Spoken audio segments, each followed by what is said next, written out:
Okay, let's be honest. When you hear the words health and safety policy, what's the first thing that pops into your head? Probably some thick, boring binder collecting dust on a shelf, right? Well, you're not alone. But what if I told you it's actually one of the most vital documents in any workplace? We need to think of it less like a rulebook and more like a blueprint, the actual master plan for keeping everyone safe. So, what is this thing really? If you strip away all the legal jargon and the corporate speak, at its heart, it's actually pretty simple. It's a promise. Right? It's a promise that's been written down. It's the company's formal way of saying, hey, we are absolutely committed to safety. But it doesn't stop there. It then lays out the entire game plan, who's in charge of what, and exactly how they're going to do it. And it's this master plan that we're going to deconstruct today.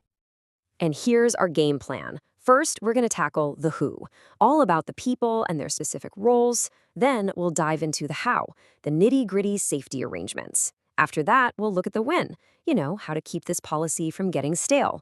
And finally, we'll tie it all together and see why this blueprint is so incredibly important. All right, first up, the who.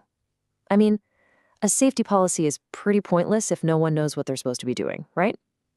This whole section is about making sure roles and responsibilities are crystal clear so that everyone, from the CEO in the corner office to the person on the factory floor, knows exactly what part they play. Now, a crucial piece of this puzzle is something called the chain of command. I know, it sounds super corporate, but all it really means is a clear pathway for communication. It makes sure that instructions flow down from management, and, just as important, that concerns and ideas from employees can flow right back up. No confusion, you always know who you need to talk to. And the easiest way to see this in action is with an organizational chart. That diagram that maps out the whole company structure. It's basically a visual map of that chain of command. With just one look, you can see how everything connects and answer that simple but vital question, who reports to whom? And when you break it down, a really clear structure emerges. Way up at the top, you've got the CEO or managing director. The buck literally stops with them. They have the ultimate legal responsibility. Then management handles the day-to-day stuff. But here's the key. Every single employee is responsible for their own safety. And then you have the specialist practitioner, kind of like the go-to expert who advises everyone from the top to the bottom. Okay, so we've got the who covered. We know who's responsible. The next logical question is, how do they actually do it? This brings us to the playbook, the real heart of the policy, the part that details exactly how safety gets managed day in and day out. This arrangement section. This is the real engine room of the policy. It's almost always the longest part because it gets down to the absolute nitty-gritty. In fact, it's often so detailed that companies keep it as a totally separate document, like a complete instruction manual for safety. So what's in this playbook? Well, it starts with the proactive stuff. We're talking about risk assessments, where you're actively hunting for hazards before they can hurt someone. It also covers the communication lifelines, how people get trained, how they get information, and crucially, how their voices are heard through reporting and consultation. And of course, the playbook covers all the essentials you'd expect: first aid, fire safety, what to do in an emergency. But here's what makes a plan truly great. It has a way to check up on itself. That's where things like audits and compliance monitoring come in, to make sure the system is actually working the way it's supposed to. It's a full 360-degree approach.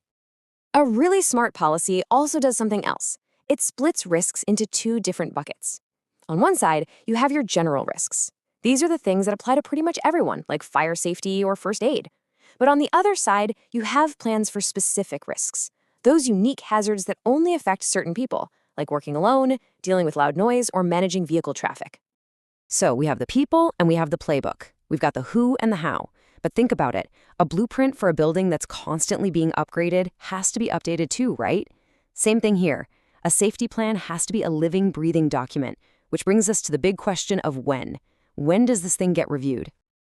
And you might be thinking, look, if we wrote a great policy, why mess with it? And that's a totally fair question. The thing is, workplaces just don't stand still. They change, they evolve, and they are constantly introducing new challenges. And that's why there are specific triggers that should make everyone stop and say, hey, maybe it's time to review the policy. A new boss comes in, you review. A new machine is installed, you review. A new law gets passed, an accident happens, an audit finds a problem, you get the picture. All of these are triggers, and even if nothing changes, you should still review it regularly, say once a year, just to make sure it never goes stale. So, we have the people, the playbook, and a plan for keeping it all up to date.